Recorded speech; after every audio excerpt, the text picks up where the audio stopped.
Ang mabuting balita ng Panginoon ayon kay San Juan. Papuri sa iyo, Panginoon. Noong panahong iyon, sinabi ni Jesus kay Nicodemo, "Huwag kayong magtaka sa sinabi ko sa inyo. Lahat ay kailangan ipanganak na muli. Umiihip ang hangin kung saang ibig, at naririnig ninyo ang ugong nito. Ngunit hindi ninyo alam kung saan nanggagaling at kung saan naparoroon. Gayon din ang bawat ipinanganak sa Espiritu."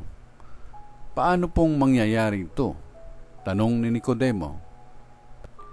Sumagot si Jesus, "Guro pa naman kayo sa Israel, ay hindi ninyo nauunawaan ang mga bagay na ito?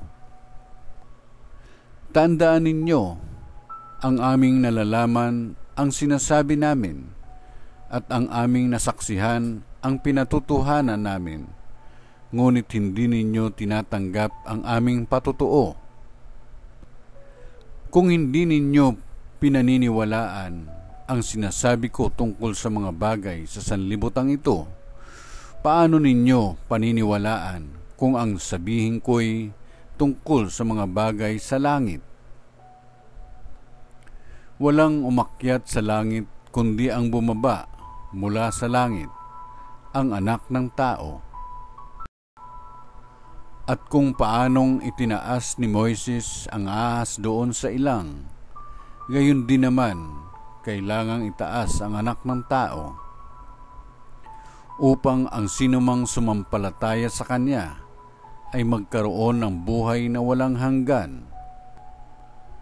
Ang mabuting balita ng Panginoon. Pinupuri ka namin, Panginoong Jesucristo.